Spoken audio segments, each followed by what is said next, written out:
that throw me under the bus.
Ladies and gentlemen, it looks like we have a quorum. I call this August 22nd, 2018 meeting of the Albuquerque Bernalillo County Water Utility Authority to order. We'll have a moment of silence and then the Pledge of Allegiance led by City Councilor Pat Diggs.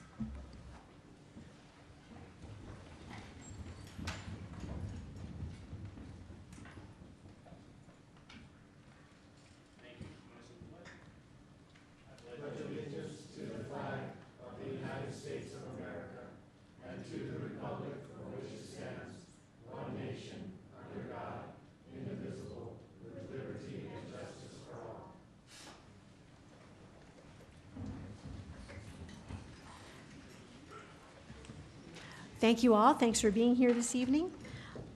I'm sure we have other commissioners showing up, but right now let's move item 10A next on the agenda. And first is a water report. Mr. Carlos Bustos, who will be talking to us about the New Mexico drought. Should I just go all along?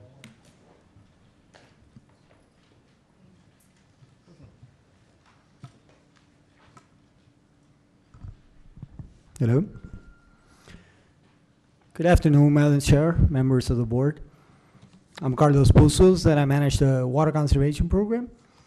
And I'm just going to do a short report on current water usage and also what we're doing in regards to drought response with our customers and how customers are responding. So as of August 12th, our customers are using 353 million gallons less than in 2017, same time of year, so that's a good thing. When the year started, because of the winter being so dry, water usage started going up. So we've been concentrating on mainly waterways. Our waterways complaints have increased by 80%. So our customers are fully aware of the drought and what's going on and responding and calling us whenever they see water just being misused. So I like to think that most of those millions of gallons were not needed and were considered waterways, mainly going to the roads and paves and not going to our landscapes. The other thing about it is that we're also meeting our goals in regards to water usage and using our sources. 60%, almost 60% of the water that we're providing is coming in from the surface and 40% being from groundwater. And to date, we're close to normal in regards to precipitation. So we're still in a drought, but things are starting to change. And it's looking like the next month and the fall season is going to be really wet. And hopefully that moves into the winter. And that's all I got to report on today. Thank you. Are there any questions? Thank you very much. Next is the Water 2120 update. Mr. Stomp. Madam Chair and members of the board, thank you for this opportunity to give you an update on our 100-year plan. And I'm going to go back a little bit in history because we have three things on the agenda tonight that relate to the policies that are in the 100-year plan. And rather than trying to go through those individually, I thought we'd give an overview of that. And then in September, Mr. Sanchez asked us to go through, again, the infrastructure requirements and those other projects that are called for in the 100-year water plan. So I apologize for a little bit of overlap. Some of you have heard this before, but some of you, this is new, so I think it might be a good idea to kind of review it. We adopted our original water resources management strategy in 1997. This board adopted it in 2007, and then in September of 2016, we adopted the new 100-year water plan called Water 2120. We needed to adopt a new plan because we had existing and new updated information related to our technical understanding of the relationship between the aquifer and the river. We needed to look at maybe a longer planning horizon than the 60 years that we had looked at before. And we had always had planned on updating the strategy every 10 years, and now we're still in that path, but we've come up with a new adaptive management approach to looking at our water resources for the future. So in 2007, this was our adopted strategy, and this graphic shows on the y-axis you have water demand, and on the x-axis you have time. We had projected a demand of about 175,000 acre-feet at the end of the 2060 planning horizon. Something to note here is a couple things. One is this was based on 150 gallons per capita per day conservation goal. We have, of course, now adopted a new 110 gallons per capita per day, which allows us to extend our water resources out. In this graphic, you can see about 2055, we had projected we needed new supplies. And again, that was based on 150 gallons per capita per day. You see the purple was the transition to surface water, and you have groundwater there in the brown. And we'll talk a little bit about that transition to surface water and groundwater here in a minute. So in 2007, we had accomplished our goals to meet our 150 gallons per capita per day. The drinking water project came online. We've been doing reuse for a while. We started aquifer storage and recovery, and we established a groundwater monitoring network in the Middle Valley of about 19 different monitoring wells, so we can actually see what's going on in the aquifer every single minute of every single day. If you're really bored and you want to get online, you can get on the USGS website and you can get and look at a monitoring well, and you can see what's happening every 15 minutes if you really have nothing to do with your life, but you can do that. We know the aquifer levels are rising. They've continued to rise since 2008. We have seen the aquifer rise as high as 40 to 60 feet in most areas. So for 10 years, it's continued to go up. Our consumptive use, that is the amount of water that we use as the water authority between the city and the county, has gone down in the last 20 years. So that means the amount of actual water rights that we need has been reduced over a period of time. Our impact on the river, that is the amount that we owe the river every single year when we pump from the aquifer, has gone down. So our impact in terms of our supplies downstream has gone down. So these are all really good things in terms of what our accomplished or our goals were in terms of our water resources. You can see that in this picture, this is our demand, and you can see the demand was filled primarily with groundwater. In 1995, we were using about 120,000 acre-feet of water a year. Last year, we used less than 100,000 acre-feet. This is our third consecutive year in a row that we've used 100,000 acre-feet or less. So here we are, almost 30 years later, we're using a lot less water today than we did then. You can see the green is the groundwater that we were using, and the blue is the surface water. So we made the transition into drinking surface water about 10 years ago. Actually, this December, it's going to be 10 years. Last year, we met our 70% goal of surface water. This year will be around 60% because of the drought, and we're not able to use as much surface water this year. All this same time, in the same 20-year period, we've increased the amount of people that we serve by 50%.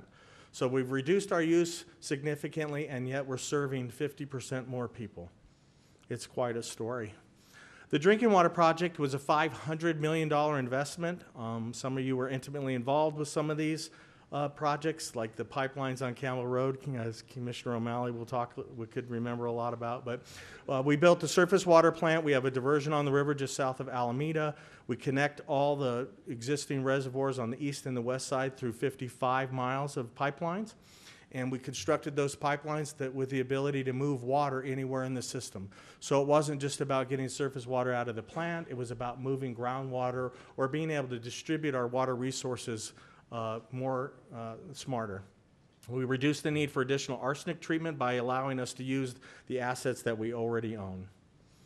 Reuse is an important part of what we're doing today, but reuse is going to be a huge part of what we're doing in the future. We have 3 different reuse projects that we're using right now, and that's to serve large turf areas on the north and the south side of town. We have, as you know, we have a plan to do that on the west side, both at the Bosque plant that we own some land, and then also a new future plant on the Tejeras Arroyo. Aquifer storage and recovery, which is an opportunity for us to take surface water, treat it, and put it in the ground, create a bank account for, so to speak.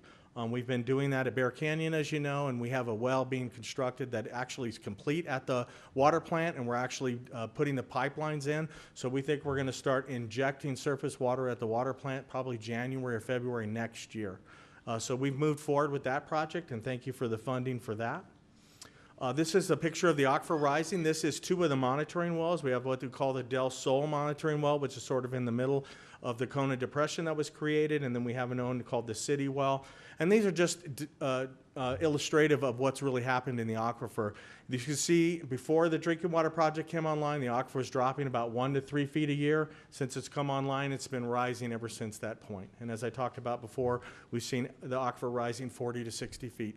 Now that's not just true in Albuquerque, by the way, that's true up and down the Middle Valley. So we have monitoring wells on Isleta Pueblo.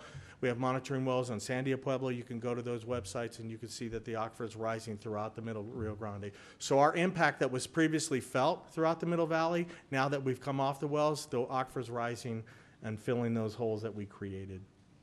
This is our adaptive management approach. So in the future, we'll do the same thing we did now. We'll figure out what we think the demand's going to be.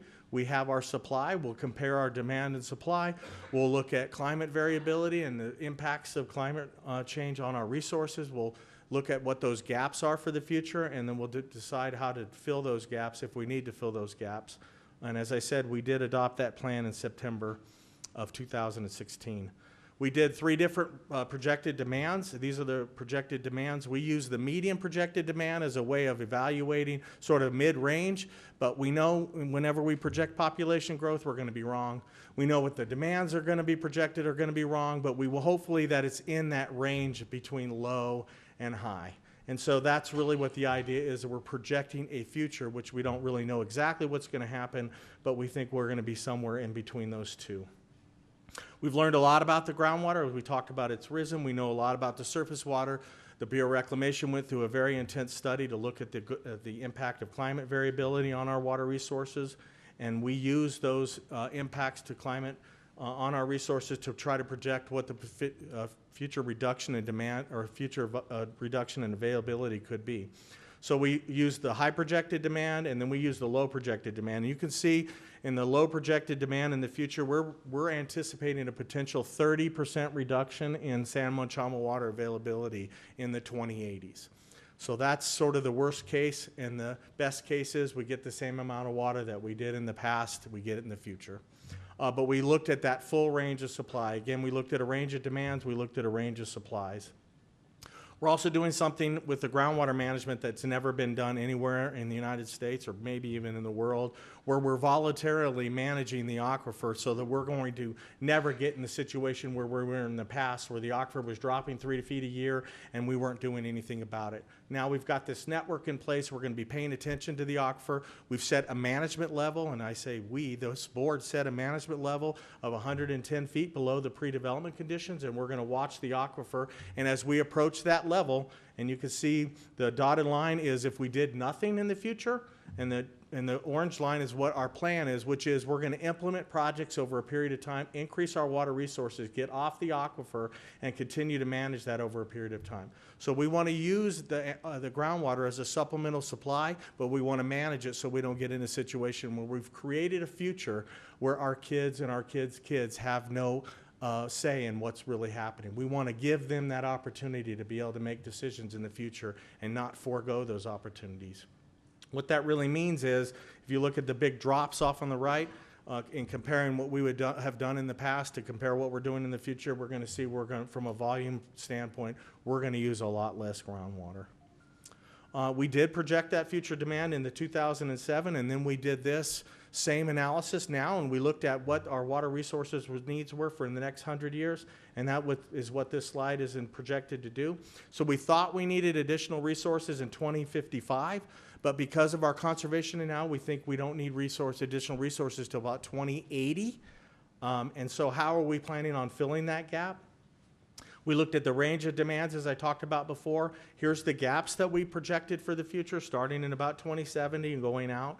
And so the whole goal of this plan was to look at what those gaps are and how can we fill those gaps with the existing resources that we had. And we did that by developing a series of portfolios, and those portfolios, this is portfolio 1 that was adopted by this board, and that is continue to use our existing supplies, but we're going to use less groundwater in the future. We may have less surface water in the future. Additional conservation, so our goal is to get to 110 gallons per capita per day in 20 years. Additional reuse, that is treat our effluent and either drink it or put it in the ground for future use. Connect and use additional reuse, potentially capture some stormwater. There are many opportunities when we actually do get rain and there's more water available to us than there is that's needed, and that we should be able to pull off a little bit of that. And then, as I talked about, indirect potable reuse, and then of course watershed management. When you implement that portfolio and you put that conservation in with the reuse, you've taken away that gap that we had in the future. So on this graphic, you can see on the right side on the baseline, the blue is the medium demand, and that was the gap. And then when you implement portfolio 1, that gap goes away. And the low demand scenario, which started in 2060, is now moved out to about 2085. So we're able to fill our demands for the future. We could even fill the demand for the low supply, but there was no point in doing it because it's so far out in the future, we don't know what's really going to happen. And so the whole point of this plan is every 10 years to update it. So with that, I'll be glad to answer any questions in September. We're going to go through the 13 different policies, the sub-policies, and we're going to talk about the infrastructure requirements and how we're going to meet that demand in the future. So thank you for your patience. I'll be glad to answer any questions, Madam Chair. Thank you, Mr. Stomp. Are there any questions? Yes, Mr. Rao. John, the monitoring wells that you have, do they also help determine if there's any contaminants going in the water, in the aquifer? Or Madam Chair and Trustee Rael, the monitoring was that they actually look at the level of the aquifer, but you actually can sample those wells if you wanted to do them. So they could be dual wells where you're sampling for contaminants if you want to. We have taken samples of that. If you remember, this board paid for a monitoring well for the checking on the bulk fuel facility, and we use that, and that's actually now the Sentinel well that's being used for that cleanup site. So yes, they're able to do both, but they're primarily for monitoring the levels right now. thank you. Any other questions? Thank you. Thank you, Mr. I'll be Stomp. up in a Very little bit. interesting. Thank you, Madam Chair. Okay. Now, this should be interesting. We have a new water authority commercial. Mr. David Morris.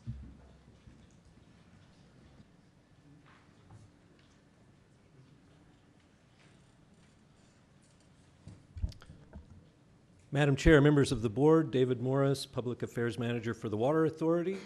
The question now is, how do we take John's presentation, boil it down into a 30-second TV spot?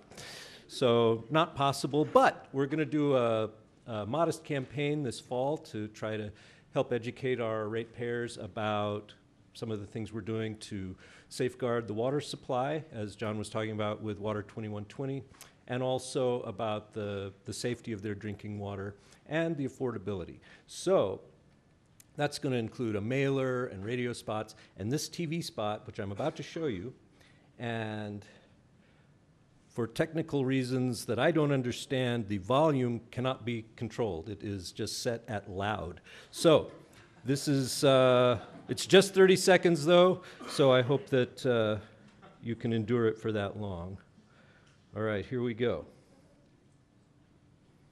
Your water, Albuquerque, high in quality, meeting or exceeding all EPA safety standards. Your water supply, ever more secure. Water use is down, aquifer levels are up, and your water, Albuquerque, Oh, there we go. high in quality, meeting or exceeding all EPA safety standards. Your water supply, ever more secure. Water use is down, aquifer levels are up, and there's a 100-year plan in place emphasizing conservation and reuse to safeguard our future. And your water rates, some of the lowest in the region. Quality, resiliency, affordability. It's your water from your water authority. Visit our website to download your free Water Origins poster. So there it is in 30 seconds. I would stand for any questions. Some of us are disappointed that you don't have the elephant in there. The elephant, he'll be back, don't worry. Okay, thank you.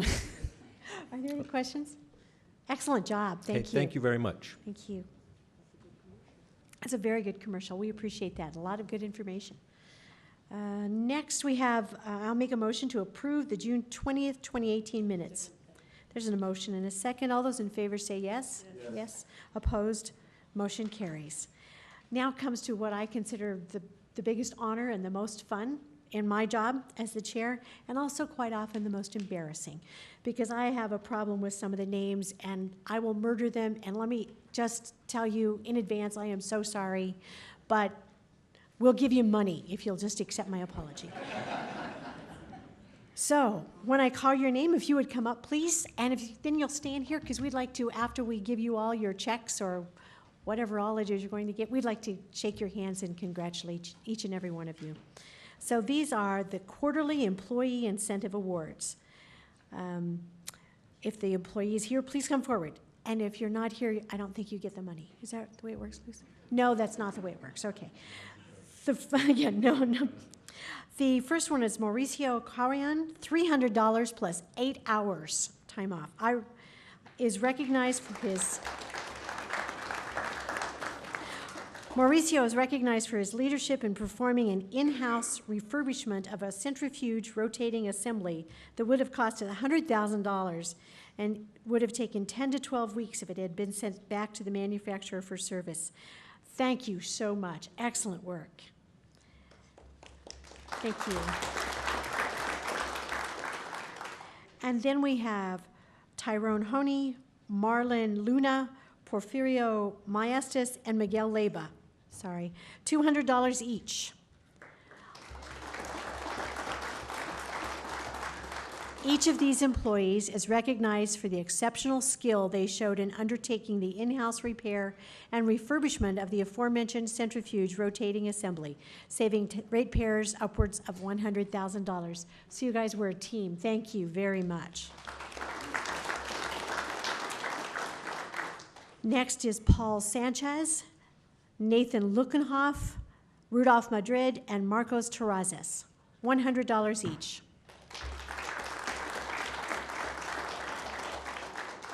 They are recognized for achieving a 100% passing grade during a surprise safety inspection at the Water Authority's safety consultant at a job site in April, with no safety hazards or OSHA violations noted. Thank you.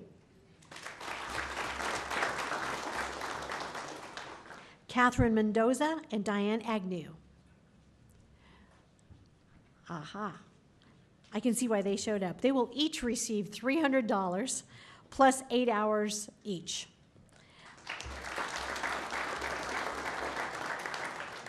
They are recognized for their outstanding efforts in updating the Joint Community Water Quality Protection Policy and Action Plan, a model source water protection plan that can be applied across the state, and their leadership and curriculum development for this spring's customer conservation meetings regarding water quality and source water protection. Thank you, ladies, so very much. Deborah Garcia.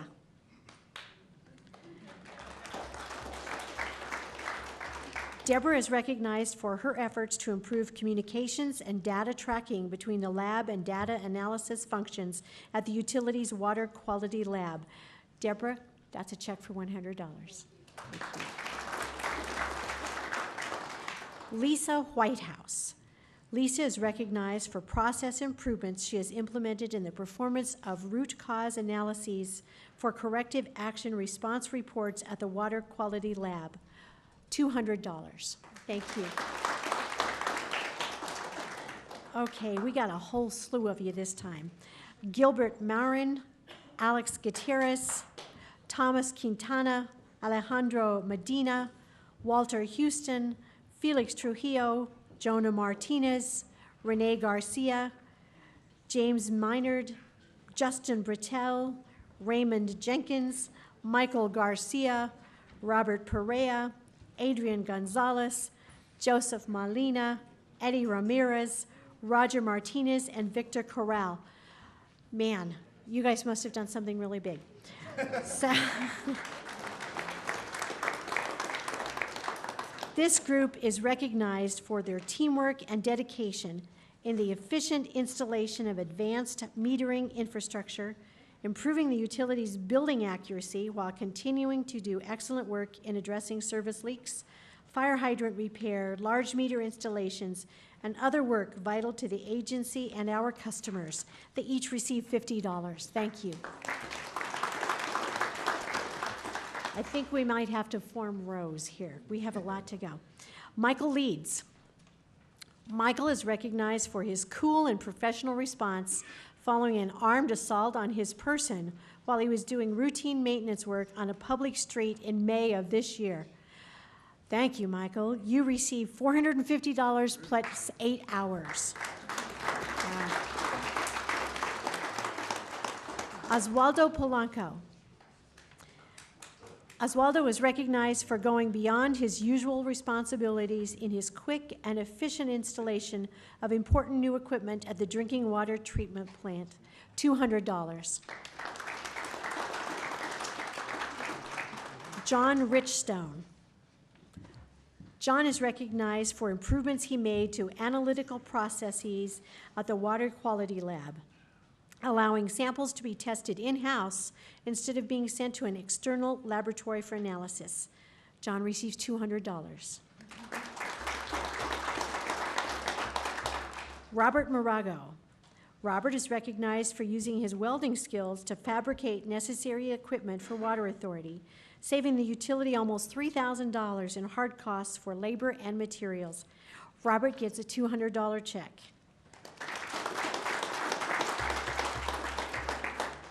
Timothy Chavez.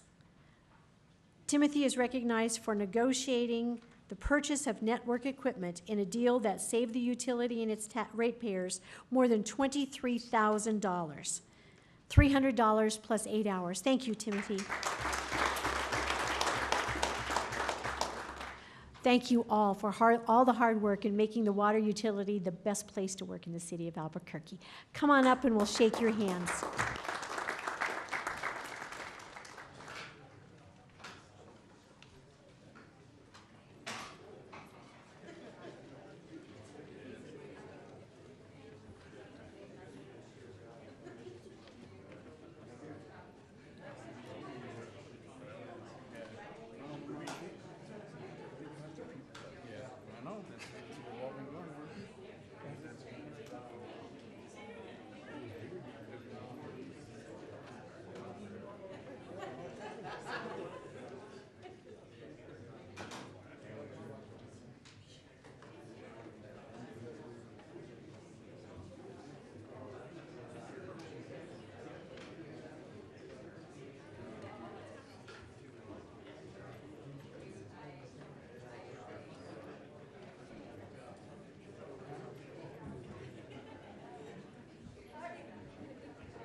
Wow, that's a pretty impressive group. Aren't we all proud to be associated with the Water Authority and all these fine employees? Thank you. So next we go to public comment. How many do we have signed up? We have 4. So each will have 3 minutes to speak with a warning at 2.5 minutes. Would you please call the first speaker? Dave McCoy, followed by Kevin Bobick.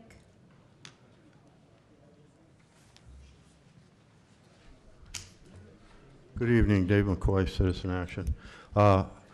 I'd recommend that the board adopt the Water Protection Advisory Board Resolution WPR 2018-02.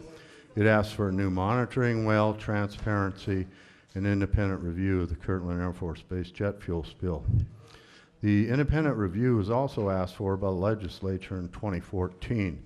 It's necessary at this stage before any corrective measures evaluation is performed. The new monitoring well to the north of the plume, Kirtland Air Force Base, said funds were limited and a monitoring well was needed for the VA hospital. Instead, monitoring wells to the northwest of the plume are also needed. This calls into question earlier statements by the Air Force that funding for cleanup and monitoring would be no problem. In my opinion, there should be a financial audit made of the entire project. The Water Utility Authority could request a congressional team to contact the Government Accountability Office and ask for that. There's lots of claims about plume collapse being made when there's inadequate groundwater monitoring data because of submerged monitoring wells. The water table is above the monitoring wells and the contaminants in the water are not visible. So you don't know what's going on there as far as the plume collapse. Also, the biggest problem is that there's an absence of a mass balance for the number of grams taken out of ethylene dibromide versus how many grams there are.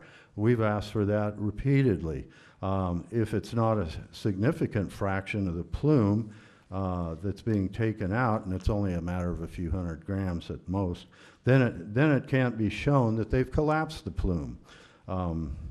This problem of mass balance can be resolved, but the unwillingness to do so is a cover-up by the Air Force. As far as the RCRA facility investigation goes, strategic plans are no substitute and the New Mexico Environment Department has not addressed public comments from the 2014 or the 2017 grossly deficient RFIs. The Environment Department doesn't post public comments or even send their responses out to the commenters. There was a notice of deficiency of 100 issues. They never sent that to the Air Force, and it wasn't really addressed. So with regards to transparency, the public isn't even referred to as stakeholders. We're kept out of public technical meetings. The claims of collaboration are phony. There's no citizen advisory board, no remediation advisory board. Thank you, sir. Thank you, and sir. one last sentence, no organization chart of the interagency connections between the Environment Department Thank you, and sir. other Your time agencies. is up. Thank you. Thank you for allowing me to finish the sentence. Thank you. Next speaker. Kevin Bobick, followed by Elaine Hubbard.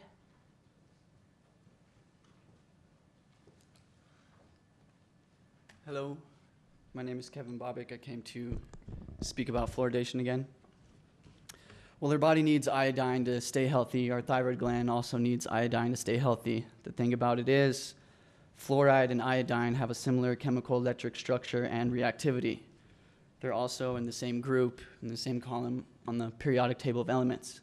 So when your body starts ingesting fluoride, it can start using it as a replacement for iodine.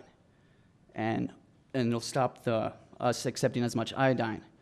And that can make us unhealthy in a lot of different ways because the thyroid gland affects the cardiovascular system, nervous system, reproductive system, digestive system, adrenaline glands, and plays a huge role in our body's main organ functions like the heart, brain, liver, kidneys, and even affects the function of our skin, hair, and eyes. The health of the thyroid plays a very important role in our everyday health. The thyroid should not be poisoned by something that can be chemically proven not to harm, that can be chemically proven to harm the thyroid gland. This one fact alone should be enough to stop fluoridation. But no, you guys want to put a known systematic poison industrial chemical pesticide that is known to inactivate 62 enzymes, increases the aging process, increases cancer and tumor growth, disrupts the immune system, causes genetic damage, interrupts DNA repair, increases arthritis, and you're putting it in our public drinking water we're showering in. What about the babies who don't have teeth? And then when you have an over amount of fluoride ingested, it causes fluorosis of the teeth, which stains the teeth. All this can be backed with scientific data, and I'm going to be leaving you with my resources. I strongly suggest you guys look through them. It seems to me that the health risks far outweigh the fake statistics that says fluoridation is good for tooth decay. Studies prove you're not going to see a significant difference in DMFT in countries that fluoridate their water compared to countries that don't fluoridate their water. So what I went ahead and did, I contacted your guys' fluoride suppliers, BHS Specialty Chemicals. Sound familiar? And I got their safety data sheet on fluorosilicic acid, your guys' water treatment. Let's see what they have to say on their safety data sheet. Hazard identification. First thing that says, harmful if swallowed. Do not eat, drink, or smoke when using this product. If swallowed, call poison center or doctor. Interesting. First aid measures after ingestion. Rinse mouth, do not induce vomiting. Obtain emergency medical attention. Interesting. Avoid all unnecessary exposure. And you guys can go ahead and keep a copy of this. I didn't see anything in here saying that it was good to put in our drinking water to prevent tooth decay. Don't fall victim of popular public opinion. You guys have my resources. Look through them. Thank you. Thank you, sir. Elaine Hubbard, followed by Santiago Maestas. Could I have the overhead on, please?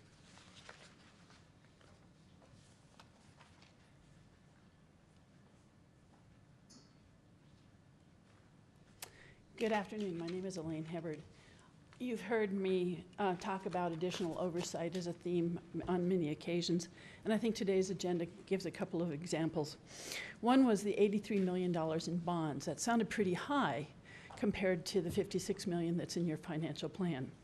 As a comparison, the county just approved going to the public for its bond package for $38.7 million. Last year, the city's was $125. The county's is even less than half of what is being proposed tonight. Increased spending is included, but it wasn't mentioned about the increased borrowing. So I went back and looked at the financial plans. And what I found was in the FY18 plan, the difference between the FY18 plan and the FY19 plan are these blue bars. That's the FY19. That's $40 million more than what was projected to be borrowed in the FY18 plan. So again, why? The cost will be substantial.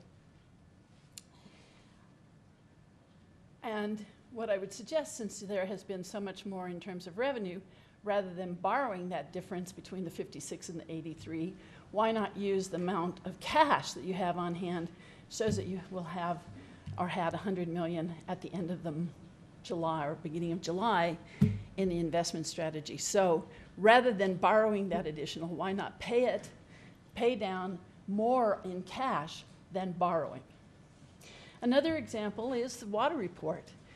John Stomp mentioned that the water levels have risen, but in the AMA, there are no triggers. There are no set amounts. They've never been dealt with.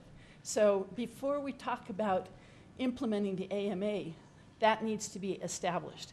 And how is that important? Well, one of the things that Mr. Stomp mentioned was that there would not be any need for any more water rights, except that the water utility is using all of its water rights right now, plus extra 15,000 acre feet, to cover the impacts from past pumping. That's not included in the plan. It's not a measurement. It should be. So that should be coming down, and so that if you pump less, you don't have as much impact and depletions on the water rates. Those are just two examples, and what I would suggest is, as you might have seen in the paper last week, the now former Inspector General for Albuquerque had a piece in saying transparency is required by the Inspector General ordinance. Quote, "The council finds that good governance, transparency, and accountability are crucial to the public sector for effective and credible functioning of a healthy democracy." I suggest it would be useful here too. Thank you. Our last speaker, Santiago Maestas. Madam Chairman, members of the board, Santiago Maestas, with President of the South Valley Regional Association of Acequias. Well, the decade plan of Water 2120 unfortunately is already here for acequias in the South Valley and water for the Middle Rio Grande Conservancy District. I'm coming tonight to speak in support of C 1829, the agreement between the Department of Interior, Bureau of Reclamation, and the Albuquerque Bernalillo County Water Utility Authority for lease of San Juan Chama water. Okay. We're scheduled to run out of water. Maybe even this last Friday might be my last irrigation day for this season. From now on, we'll be completely dependent upon what they call native water, basically the water that's flowing into the Rio Grande as runoff from the monsoons. Without the loan of the leasing of 20,000 acre feet, the Rio Grande through the Albuquerque stretch will go dry. So as I said, the stewardship of the Water Authority is critical to our community, even now. Although the Water Authority seems to be well positioned all the way to 2155, we're already in drought conditions. We're already lacking water to complete our irrigation seasons. So it's critical that the decisions you make on development agreements to expand the water system take this into consideration. In order to maintain the Valley Green, in order to help support agriculture in the Middle Rio Grande, we need your water as well. So with that, I'm open to any questions from the Commission. We hope that you all will vote in favor of this agreement for this lease of 20,000 acre feet this year. I don't know when we'll be able to, maybe we'll not be able to repay it. We'll have to pay it in cash rather than in water from our San Juan Chama allocation.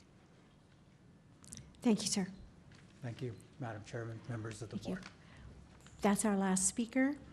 The next scheduled meeting is September 19th, 2018 at 5 p.m. in the Vincent E. Griego Chambers. I also need to do a little housekeeping and state that CAO Sarita Nair is not present, nor is Commissioner Lonnie C. Talbert. Next will be introductions or first readings of legislation. The first one is 0187, which is authorizing the issuance and sale of the Water Authority Senior Lien Joint Water and Sewer System Revenue Bonds Series 2018 in the aggregate principal amount not to exceed $83 million. And I believe we have Eric Harrigan from RBC and Catherine Cregan from Modwell Law Firm to discuss this with us. Good evening. Good evening, Madam Chairs, members of the Authority. My name is Eric Harrigan with RBC Capital Markets, and we're the Authority's financial advisor. So before you is the first reading of an ordinance to issue $83 million in revenue bonds to be sold at a negotiated sale on or about mid-October. The estimated borrowing rate for this is about 2.96% based upon current rates, with a final maturity of 12 years. This does meet the Authority's debt policy, and it also meets the Authority's policy of funding basic needs projects through 50% of bond funded and through 50% of cash. The Water Authority's current ratings are AA+ by Standard & Poor's, AA2 by Moody's, and AA by Fitch. However, for this upcoming bond issue, similar to the last issue in 2017, we'll only be looking to get a S&P and Moody's rating to save the Authority on rating costs. The projects to be funded by the $83 million are listed below. $56 million of that for general capital. On page 2 of the presentation, just to kind of highlight the major components of the time schedule. We will be back in September for the second and final reading of the ordinance. We have rating presentations with, as I mentioned, S&P and Moody's on September 12th, and then pricing on October 16th with funds available for the district to expend on the projects at the end of October. On following page, this is what the borrowing will look like. Again, 12 years to, one, not only meets the authority's policy, but it also is very conservative, and it limits the amount of accrued, or the interest that is generated over the borrowing rather than borrowing over longer term. We also have included here the total combined debt service for all of the authorities, senior, sub, and junior lien debt. From a market rate standpoint, we have seen an increase in rates earlier in the year, pretty substantial increase in interest rates. And we've also seen the Federal Reserve raise short-term interest rates over the twice this year, with the expectation that they'll raise interest rates again at their September meeting. The market, however, has really already priced this in and anticipated that there's about a 96% chance that they will increase rates in September. But what we have seen is we have seen a little bit of a rally in long-term interest rates and a flattening of the yield curve, if you will. And with that, I would be happy to answer any questions that the board has. Also, as mentioned, Catherine Cregan with the Module Law Firm is here to answer any questions that you have about the document that is in front of you. Thank you. Are there any questions? I don't think so. So will you also address R1820? Or is they're combined? That was a combined presentation? That was a combined presentation. Thought so, but we weren't sure. So thank you very much. We Thank you. appreciate it. Thank you. Next is the consent agenda. There's a motion and a second to approve the consent agenda. All those in favor say yes. Yes. Opposed? Motion carries. Moving right along to approvals, the first is R1817, authorizing an agreement for water and sewer service for Anasazi Ridge Unit 3. Mr. Cadena is here. Good evening. Oh, good evening. Madam Chair, members of the board, this is a second reading for a development agreement for a proposed subdivision. It's going to be 24 lots, and it's located near McMahon and Universe. This is a development agreement because the development is located outside of the adopted service area. So the developer will be required to extend water and sanitary sewer infrastructure, as well as pay the applicable utility expansion charges, as well as water resource charges. Thank you. Are there any questions? I make a motion to approve R1817. Any discussion? There's a motion and a second to approve R1817. All those in favor say yes. Yes. Opposed? Motion carries. Next, we have R1822, which is authorizing the Albuquerque Bernalillo County Water Utility Authority to submit an application for funding to the Water Trust Board for the Uptown Water Reuse Project. Mr. Stomp. Madam Chair and members of the board, if you remember last year about this time, you adopted a resolution to request funding from the Water Trust Board. We were not able to get the design analysis report done in time, so they rejected the application. So we're asking you again if you would approve this resolution to put a application into the Water Trust Board to build a reuse facility in the Windrock area to serve both Windrock and the irrigation sites around Windrock. And I'll stand for any questions. Are there any questions? Make a motion to approve. There's a motion and a second. Any discussion? All those in favor say yes.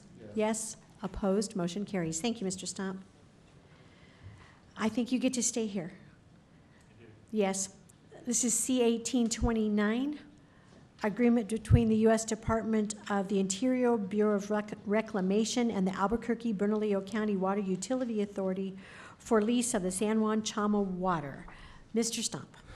Madam Chair and members of the board, as Mr. Maestas discussed earlier, we We anticipated that we were going to run out of water this year. It's not a surprise in terms of the Middle Valley. We do run out of water quite frequently.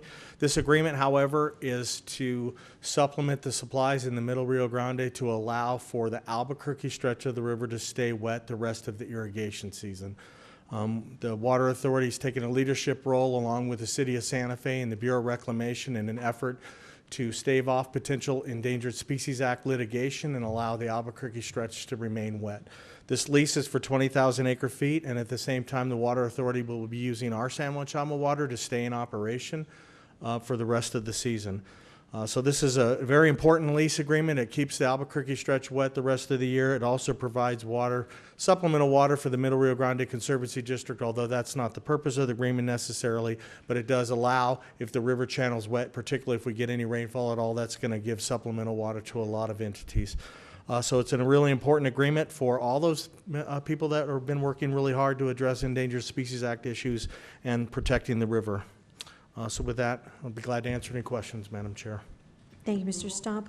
There's a motion and a second Chair? for, yes, I skipped one. Oh, go ahead. I just want to ask Mr. Stomp a question before we. Go right ahead. Sorry, Mr. Stomp, just catch me up really quickly. This is called a lease agreement, but really, they're paying us for the 20,000 acre feet from Abiquiu, right? They're not at some point, I didn't see in the agreement that at some point they're going to restore that dollar from their allocation, right? So they're simply just buying it from us essentially, right? Madam Chair and Councilor Davis, yes, they are leasing the water. Because it's private water, they have to call it a lease instead of a sale. But we are actually leasing the water. They only pay for the amount that they use, so if we don't need the full 20,000 acre feet, the agreement will last till next year in case they need it. But yes, it's coming out of our space in Abiquiu. And just to clarify, Madam Chair and Mr. Stomp, just to clarify, because of our good management use and y'all's thoughtful planning, we have that allocation available to us as a reserve that we're not going to anticipate needing this year. Is that right? Madam Chair and Councilor Davis, yes, the reason why we're able to do this is because we have managed our supplies really well in the past. We have loaned water to people, including the Middle Rio Grande Conservancy District. We sold a lot of water to the federal government, and we have been a leader in water management here in the Middle Valley, and because of that, we're able to help others. And that's part of Water 2120, which is the policy, is we are trying to help everybody in the valley. So that's what we're doing, and we've been blessed enough to be able to do that. Thank you, sir. Thank you, Mr. Stomp. And I confused you because I mixed up the order, but what? Okay. So I'll let you sit down and let Mr. Allred be. Sounds great. Thank you, Madam Chair. So there's a motion and a second for C 1829. All those in favor say yes. Yes. Opposed? Motion carries. Going back to R 1823, which is only the number I called, Mr. Allred, this is authorizing the removal of certain uncollectible accounts from the Albuquerque Bernalillo County Water Utility Authority accounts receivable records for FY 2013 and prior. Mr. Allred. Madam Chairperson and board members, what you have before you is a write-off of about $105,000 of our accounts receivable debt. The requirements to write off this debt's based on state statute, so those requirements have been met. All these debts are well over 4 years old, and they've been deemed uncollectible. Thank you. Are there any questions? There's a motion and a second for approval. All those in favor say yes. Yes. Opposed? Motion carries. Thank you. Mr. Stomp, you're up again. This is C 1830, approving agreement between the U.S. Department of the Interior, Bureau of Reclamation, and Albuquerque Bernalillo County Water Utility Authority for storage of San Juan Chama project water in Elephant Butte Reservoir. All right, Madam Chair, thank you for your patience tonight. I'm sure you're sick of seeing me, but this is a 40-year agreement with the Bureau of Reclamation to store San Juan Chama water in Elephant Butte Reservoir. As you know, Elephant Butte is south of here, and we use that storage space to provide additional flexibility for us to store our San Juan Chama water that we pay back the state of New Mexico when we have debts on the river in terms of the Rio Grande Compact. We also make exchanges with that water, with water upstream, so we're able to move water from Elephant Butte from an accounting standpoint back up to Abiquiu, and it provides us the ability to completely use Abiquiu or let all of our water at Abiquiu go and move it back and forth. So it's an incredibly powerful resource for us, and it's 50,000 acre feet. And we've been working with the Bureau of Reclamation since 2006. We did have an original agreement in 1986 that expired in 2006, so this has been a long time coming. There's a motion. I make a motion to approve. There's a motion and a second. All those in favor say yes. Yes. Opposed? Motion carries. Thank you, Mr. Stein. Thank you all. With that, seeing no further business, this meeting is adjourned.